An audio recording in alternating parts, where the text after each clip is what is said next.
పరబ్రహ్మ తస్మై శ్రీ గురవే నమః.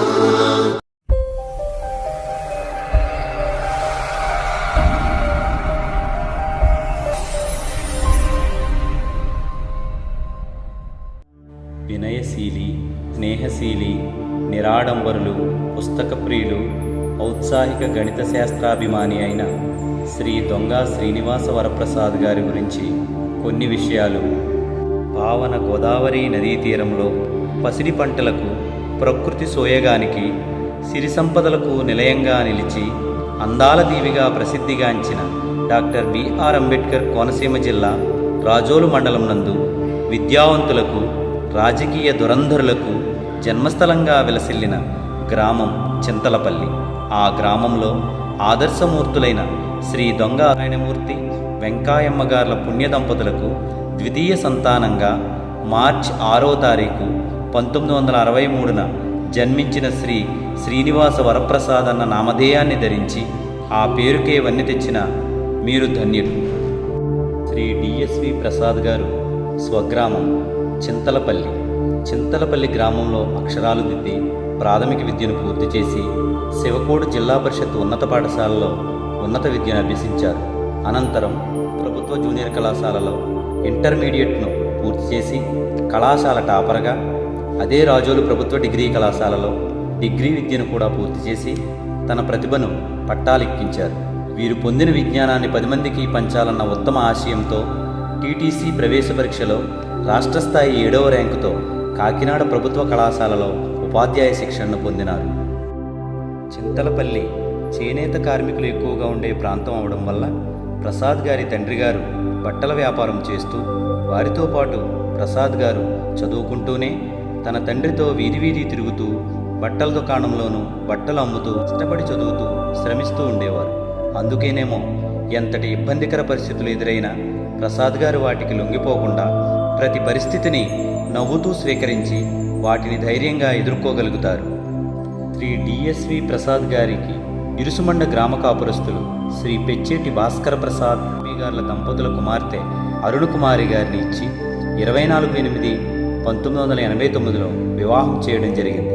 వివాహం జరిగిన మరుసటి నెల అనగా సెప్టెంబర్ 1989లో ప్రసాద్ గారు డిఎస్సి పరీక్షలో జిల్లా స్థాయి ద్వితీయ స్థానం పొంది వారిలోని ప్రజ్ఞ అద్వితీయమైనదని నిరూపించి ప్రభుత్వ కొలువును సాధించడం జరిగింది.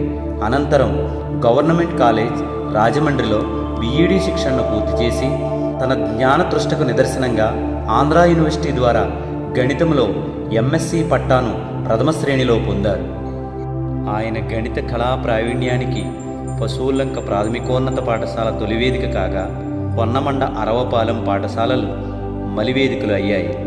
2000 సంవత్సరంలో స్కూల్ అసిస్టెంట్గా పదోన్నతి పొంది ZP boys high school Razole, తదుపరి రాజోలు బాలికల ఉన్నత పాఠశాలలో అత్యున్నత రీతిలో విద్యాబోధన చేసి విద్యార్థులను విజ్ఞానవంతులుగా తీర్చిదిద్ది అనేక పోటీ పరీక్షలకు పంపించి శాస్త్ర సాంకేతిక రంగాలలో ఉత్తమ ర్యాంకులు సాధించేలా కృషి చేశారు. వీరి శిష్యకోటిలో అనేక మంది ఉన్నత శిఖరాలను అధిరోహించి ఉత్తమ సేవలను అందించుచున్నారు. ప్రసాద్ గారు ఉదయం పాఠశాలలో పనిచేస్తూ రాత్రికాల సమయాలలో వారి గ్రామంలోనే చదువులో వెనుకబడిన విద్యార్థులకు ఎటువంటి ఫీజులు లేకుండా ప్రత్యేక శిక్షణను ఇచ్చేవారు. 2020 సంవత్సరంలో గెజిటెడ్ ప్రధానోపాధ్యాయులుగా శ్రీమతి సింగంశెట్టి ప్రభావతి జిల్లా ప్రజాపరిషత్ ఉన్నత పాఠశాల పీగన్నవరం నందు అడుగుమోపి పాఠశాలను జూనియర్ కళాశాల స్థాయికి తీర్చిదిద్దారు. 2021 సంవత్సరంలో ఆనాటి ముఖ్యమంత్రి వర్యులు ప్రతిష్టాత్మకమైనటువంటి మొదటి విడత నాడు నేడు కార్యక్రమానికి అంకితం చేసి 2వ విడత ప్రారంభోత్సవానికి నాంది పలకడం, ప్రసాద్ గారి విధి నిర్వహణలో ఈ కార్యక్రమం జరగడం ఎంతో హర్షించదగినటువంటి విషయం. తదుపరి జిల్లా స్థాయి సైన్స్ ఫేర్ను ఘనంగా నిర్వహించి ఆయన అంకిత భావంతో పాఠశాల ఖ్యాతిని నలుదిశలా వ్యాపింపజేశారు.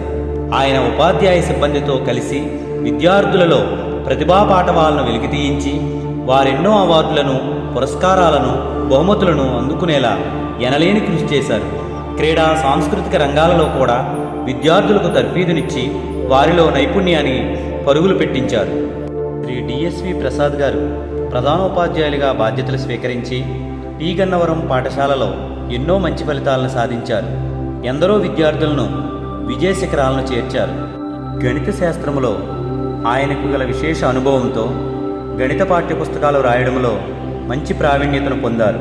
ఇప్పటి రాష్ట్ర డిస్ట్రిక్ట్ రిసోర్స్ పర్సన్గా, స్టేట్ రిసోర్స్ పర్సన్గా అనేక సంవత్సరాలు గణితానికి సేవలందించారు. ఆయన సేవా తత్పరతకు, అంకితభావానికి నిదర్శనంగా జిల్లా కలెక్టర్ గారిచే ఉత్తమ ప్రధానోపాధ్యాయ అవార్డును సగౌరవంగా పొందారు. శ్రీ డిఎస్వి ప్రసాద్, అరుణకుమారి గార్ల దంపతులను ఆశీర్వదించి 2 పిల్లలను ఆ భగవంతుడు ఇవ్వడం జరిగింది. కుమారుడు సాయి కిరణ్ హైదరాబాదులో ఇంజనీర్గా పనిచేస్తున్నారు. కుమార్తె Geeta Gayatri community health centre P గన్నవరంలో డాక్టర్గా విశేష సేవలు అందిస్తున్నారు. అహంభావమెరుగని ఆత్మానంద స్వరూపులు మీరు, కల్మషం తెలియని కారుణ్యమూర్తులు మీరు. మీ సాన్నిహిత్యములో, మీ పాలనలో గడిపిన మధుర క్షణాలు మాకు ఎల్లప్పుడూ చిరస్మరణీయాలు. ఇక నుండి మీ విశ్రాంత జీవనయానం ప్రశాంతంగా, సుఖ సంతోషాలతో సాగాలని, మీ ఇంట సిరులు పొంగుతూ మీ కుటుంబం ఆయురారోగ్యాలతో వర్ధిల్లాలని మనస్ఫూర్తిగా ఆకాంక్షిస్తూ జిల్లా ప్రజాపరిషత్ ఉన్నత పాఠశాల పి గన్నవరం ఉపాధ్యాయులు మరియు విద్యార్థులు.